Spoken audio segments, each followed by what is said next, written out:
we've been studying as deep as we can into some of the astronomical events that have taken place in the world. And when we start talking about this destroyer, obviously millions of things, something major comes to mind, but a lot of different clues on what a lot of mythologies talk about. I mean, almost all of them have this star or thing or whatever you want to call it that comes forth and creates a catastrophic event that really actually changes, and you'll get into that, but changes time itself. Yeah, it changes time itself. It changes the calendar.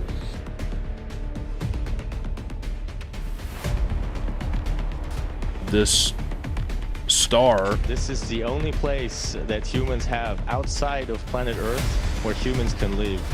And if you like, down there on Earth, you can actually see it with your naked eye. You just go to the ISS website and it tells you when to see us. You can look up in the sky and you will see this bright little star moving over the sky. This star. Now, when this war begins, also the war in the heavenlies will take place.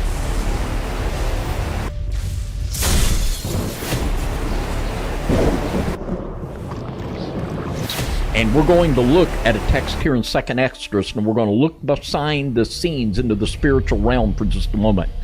In 2nd Esdras 15:35, and they shall smite one upon another, and they shall smite down a great multitude of stars upon the earth.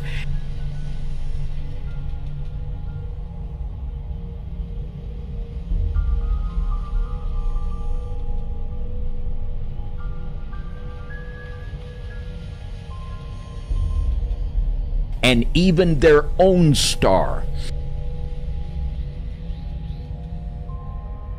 And blood shall be from the sword unto the belly, and even their own star. And even their own star. This bright little star moving over the sky. And even their own star.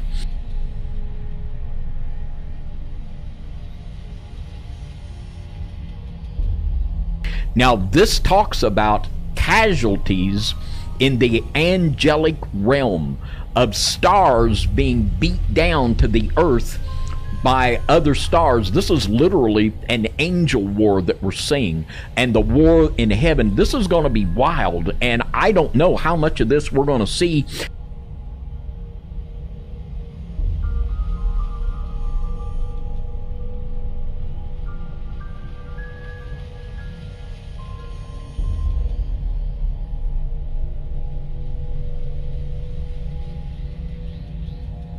During this time, the word in Isaiah says, you better get in and hide, because there's going to be all kinds of strange going on. This is when Jesus said men's hearts are going to fail them for fear. Their hearts are just going to give out because it's just too much for them. Now, there is a precise correlation to this in the scripture about the smiting down of the stars. Now, let's read it in Daniel chapter 8 and verse 10. And it waxed great, even to the host of heaven, and it cast down some of the host of the stars to the ground, and stamped upon them. That there's going to be casualties in this spiritual war. We're actually going to have angels fighting and destroying one another, casting them to the ground and stamping them. And in this text, it says that the little horn will do this.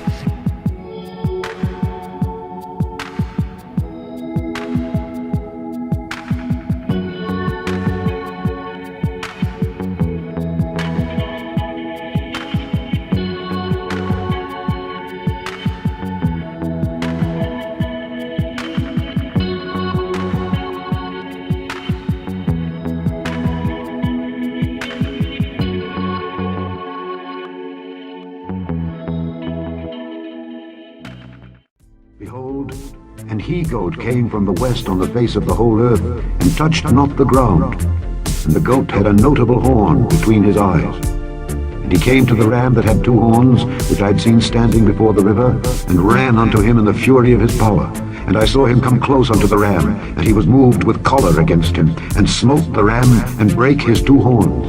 And there was no power in the ram to stand before him, but he cast him down to the ground, and stamped upon him. And there was none that could deliver the ram out of his hand.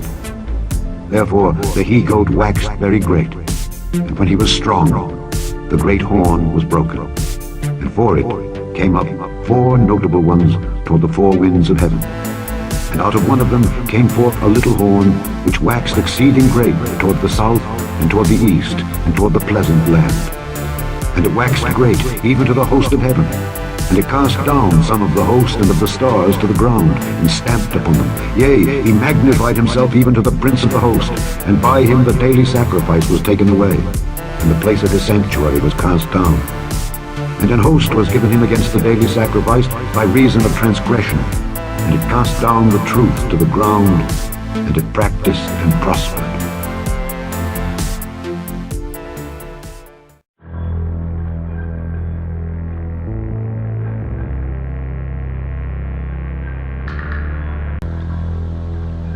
And I beheld another beast coming up out of the earth, and he had 2 horns like a lamb, and he spake as a dragon.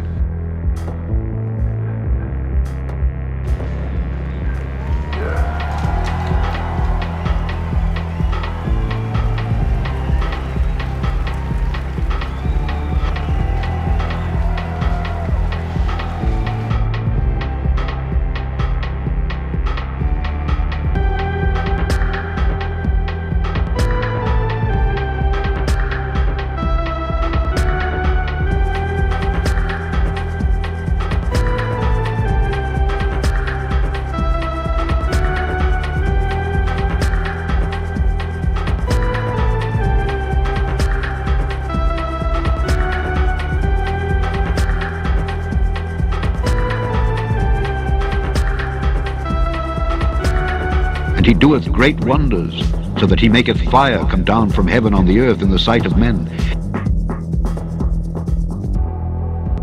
So that he maketh fire come down from heaven on the earth in the sight of men.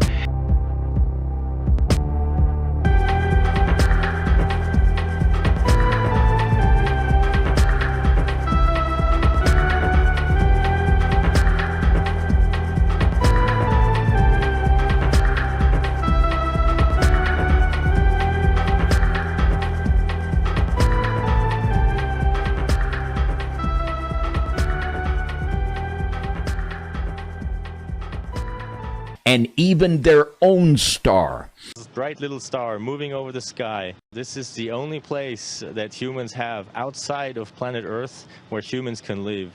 And if you like, down there on Earth, you can actually see it with your naked eye. You just go to the ISS website, and it tells you when to see us.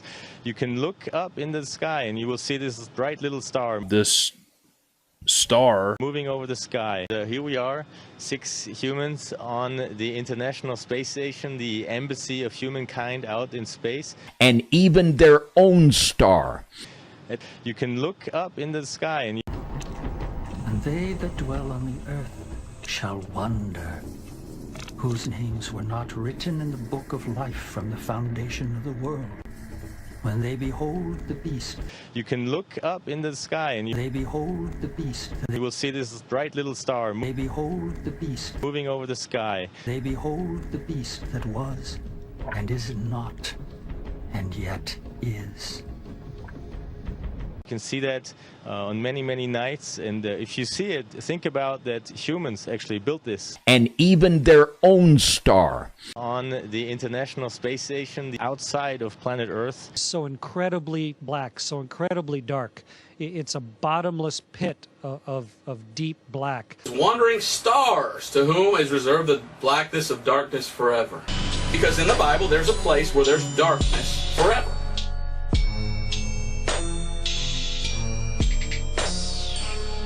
And it's called hell. It's a bottomless pit.